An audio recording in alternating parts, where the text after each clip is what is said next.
Hello everyone, this is Bichao and welcome back to my channel. Today I'm going to be talking to you about a car that I've had one of the most fun driving in at least the recent few months, and that is the Renault Triber. Now that might sound a little weird to you coming from a guy who loves V8s, who loves drifting and who likes speed, but there are a couple of features in the Renault, one feature very particularly that makes this car incredibly fun to drive in a very quirky way. But before we get to that, let's get started by answering a few questions. If you're a die-hard petrol head who loves driving fast cars, well, is the Triber for you? Of course not. But if you're a family man who's very close or stays with their parents, and you're looking for a car which can fit them all for a road trip or everywhere else, is the Triber for you then? Well, most probably. And if you're the same person, would you choose the Triber over the Ertiga? Well, probably. But what if you're a family man who loves a little bit of quirky driving fun? Well, then in that case, I think the Triber would be a little far better than the Ertiga. Well, you see, the Triber, just like the Ertiga, are cars which are built to a purpose as well as a budget to fit a certain specific set of needs. And I think the Triber has three main purposes. First of all, of course, being able to sit 7 people. Second, being able to offer you good enough features to be competitive in this price segment. And third, and one of the most important, is to carry that family of 7 people comfortably when they are on a journey. And I think in all these three departments, the Triber scores really well. It's compact, no doubt, but you can actually fit 7 people in here, provided that the last 2 people are actually children and not adults. My size, small people. And if you're accessing the third row of seats from the left side, well, then it's fairly easy because the left side 60-40 split actually folds down and tumbles all the way in front so that you can easily get to the back. But if you're accessing the third row from the right side, then things could be a little more complicated because that long bench doesn't actually fold all the way front, and getting back over there would be a little tough choice. But Renault has played here by the books because in India you drive a right-hand drive car, which means the curb is always on the left side. So you'll always be loading and unloading passengers when you are on the left. And when it comes to features, the Renault Triber once again sets a very healthy middle ground where you get decent amount of features for the kind of price this car has. For example, you have these double glove boxes where the top glove box is for keeping smaller items. Then you have this 6-way adjustable seat for the driver. Also, by the way, the lower glove box is cooled, and so is the center console, which means that the passenger sitting in the middle and back rows get their own cooled compartment to keep their beverages and access it directly. This car also has keyless entry, which works way better than even my 12 lakh rupee Polo GT TSI. In my GT TSI, I have to manually lock and unlock the car whenever I reach it or whenever I'm going away from it. In this car, I just need to keep the key in my pocket. As soon as I walk close to the car, it automatically unlocks.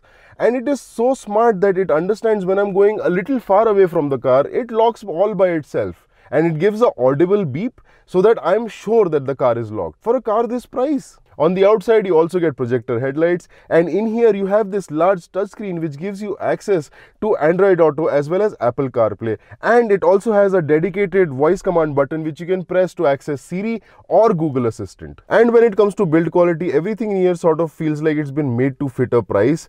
That's not saying that it feels cheap. What I mean is it feels like it's made simple but at the same time sturdy. For example, the door closes with a nice and satisfying thud. The panels inside are simple and minimal in their layout, but at the same time, they do feel like they're going to last a long time without creating a lot of rattles. Like, this is coming from a guy who's owned 2 Marutis in his lifetime and driven lots more. And there is one problem that plagues almost all of them, is that after 15 to 20,000 kilometers of use, each and every Maruti has these panels on the inside that all start rattling, and there is really no fix to them unless you get dampening done to the panels for an extra cost. My father-in-law actually owns a Renault Duster which he's been driving for 90,000 kilometers and has been owning it for over 8 years. And till date, not a single panel rattles inside. Of course, the Duster doesn't have anything fancy on the inside. The panels are very simple. The interior layout and design is very simple. But for the amount of kilometers it's driven, it still feels sturdy. There is still not a single squeak or rattle anywhere from inside the car. And that's, I think, a big difference when you're looking for owning a car for a long period of time. But it's the third point where the Renault Triber actually won me over. In terms of comfort, the Triber has one of the best suspension setup that I have experienced in a long time. They're soft enough to handle any kind of bumpy road, while at the same time being stiff enough to handle highway speeds without giving any body roll. It's a fantastic setup which helps making this car's biggest weakness a little less of a problem, and that is its engine and power. With only a naturally aspirated 1-liter engine that puts out just 71 horsepower, the Renault Tribal does struggle to get up to speed. It's not very torquey or very punchy, which means that pulling up to speed or overtaking people on the highway does become a little less effective. But as I said, the suspensions on this car make that weakness a little bit less of a problem. You see, the thing with Triber suspensions are that they are so good in absorbing bumps that you rarely have to stop for anything.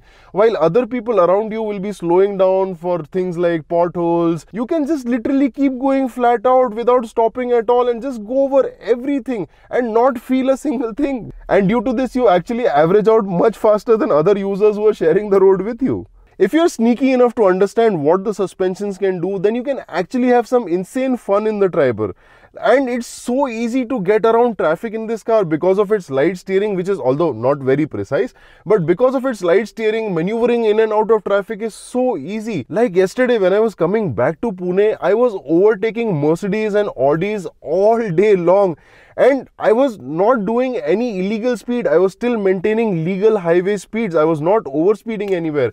The only difference was that where those people had to stop for bad and broken pieces of road, where they had to slow down for bad and broken pieces of road, I was just powering through. I was just going flat out, ignoring everything, ignoring every pothole, ignoring every bump on the road, and just flying through all of them, and you don't feel anything over here inside the car. The secret sauce to having fun in the Triber is actually maintaining its momentum. Because if you can maintain momentum in this car, then you can average out some incredible speeds because you really don't have to stop for anything. But if you break momentum, well, then it's going to take you insane amounts of time to accelerate back, because this car takes ages to get up to cruising speeds once again. Also, one of the quirkiest driving experiences of the Triber is its pedal positioning, because the pedals are placed so perfectly that you can literally heel and toe to perfection every time you drive this car. Is it necessary? No. Does it do anything? No. But it's just that satisfying feeling of matching your revs each and every time to perfection. So what I'm trying to say is that if you're a family man who likes to have a little bit of fun while driving, or if you're a young gun whose family has given you no other option but to buy a 7-seater, well, in that case, the Triber can actually give you some really good driving fun if you know what you're doing. I've been driving this car for the past 3 days, over 800 kilometers, and what I thought would initially be a dull and boring experience has actually turned out to be incredible fun. This one aspect of the Triber kind of transforms your entire experience and even sort of compensates for the lack of a powerful engine. I hope you liked this video. Thank you so much for watching, and I'm going to catch you in the next one. Till then, ciao.